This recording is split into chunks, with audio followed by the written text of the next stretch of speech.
अरविंद केजरीवाल के भ्रष्टाचार का प्रतीक शीश महल कभी खाली किया ही नहीं गया। उस दिन जो नौटंकी हाथ पकड़ के अरविंद केजरीवाल अपने परिवार के साथ निकल रहे थे वो हम सब ने देखी,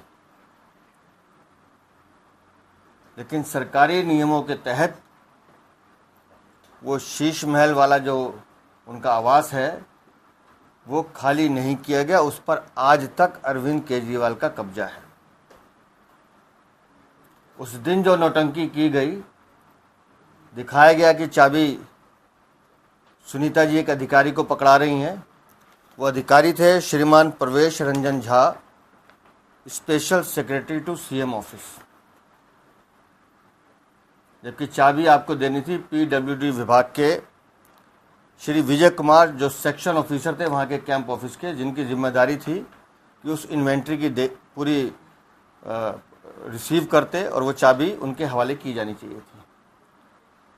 प्रवेश रंजन झा को चाबी दी जाती है और कुछ घंटे के बाद वापस ले ली जाती है। उसका डॉक्यूमेंट भी बताऊंगा मैं आपको। और वो चाबी आज भी उन्हीं के कब्जे में है। और फिर अगले दिन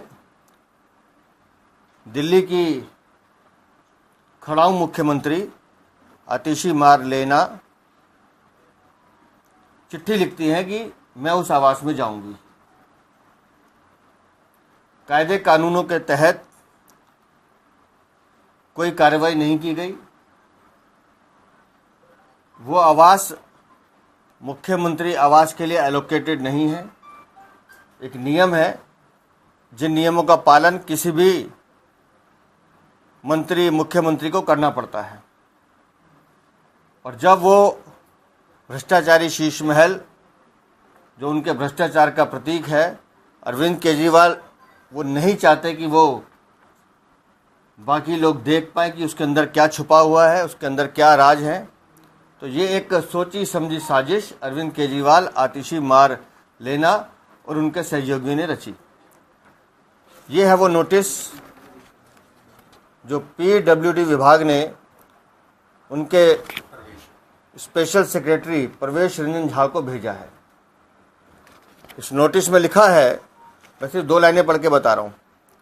it is brought to your attention that the keys of the house at 6 Flagstaff road, वही Sheesh Mahal, handed over to PWD were taken back after some time are yet to be handed over to PWD to complete the process of handing over.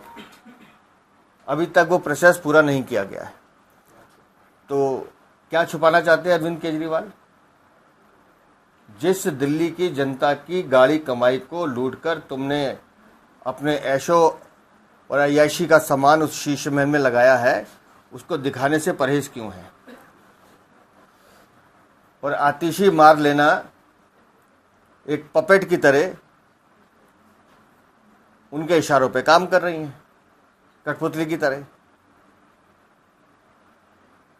अभी hand over हुआ नहीं है।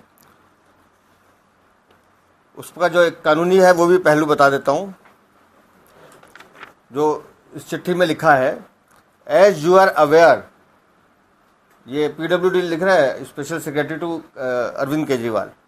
As you are aware, some vigilance cases are pertaining to the construction of the residence at 6 Flagstaff Road are underway. अभी vigilance जांच चल रही है। It is therefore necessary on the part of PWD to undertake an inspection and a detailed stock of inventories inside the house prior to making fresh allotment of the house. PWD खुद लिख रहा है कि अभी इसमें जांच चल रही है विजिलेंस की, हमको अपने कागज़ तैयार करने हैं। जब तक हम रिपोर्ट सबमिट नहीं कर देंगे तब तक हम बंगला नहीं दे सकते किसी को भी। तो अरविंद केजरीवाल 177 दिन, जो मैं बार बार कह रहा हूँ, जेल में रहकर आप आए हैं, तो आप वो शातिर अपराधियों के सारे गुण सीख कर आए हैं जो एक अपराधी में होने चाहिए। ये है आम आदमी पार्टी का कैरेक्टर। अपनी चोरी, अपनी लूट, अपने झूठ को छुपाने के लिए कैसे षड्यंत्र रखते हैं आप सरकारी विभागों के अंदर भी, ये है अरविंद केजरीवाल की हकीकत। और वो जो पपेट मुख्यमंत्री कल चिट्ठी लिख रही कि आज मैं चाबी मेरे पास आ गई और मैं जाके मुख्यमंत्री, वो मुख्यमंत्री बंगला नहीं है। इस देश में मूलतः 3 बंगले ऐसे होते हैं जो उस पद के हिसाब से ट्रांसफर किए जाते हैं, महामहिम राष्ट्रपति, उपराष्ट्रपति और उपराज्यपाल निवास। बाकी बंगलों में जब जब भी कोई व्यक्ति शिफ्ट होता है तो कुछ कानूनी बाध्यताएं हैं उस डिपार्टमेंट की, वो पीडब्ल्यूडी हो, सीपीडब्ल्यूडी हो, वो पूरी करनी पड़ती हैं। उसकी एक रिपोर्ट सबमिट की जाती है, उसके बाद वो बंगला अलॉट किया जाता है। तो आतिशी मारलेना और अरविंद केजरीवाल दोनों मिलकर क्या छुपाना चाहते हैं, ये जनता को बताएं। क्यों पीडब्ल्यूडी के अधिकारी को चिट्ठी लिखनी पड़ रही है आपके सेक्रेटरी को कि आपने बंगला अभी तक हैंडओवर नहीं किया है, और जब तक बंगला हैंडओवर नहीं किया जाएगा दूसरा व्यक्ति उसमें प्रवेश नहीं कर सकता। ये नियम है, जिस नियम का उल्लंघन अपनी चोरी, अपने भ्रष्टाचार, अपने लूट को छुपाने के लिए अरविंद केजरीवाल कर रहे हैं।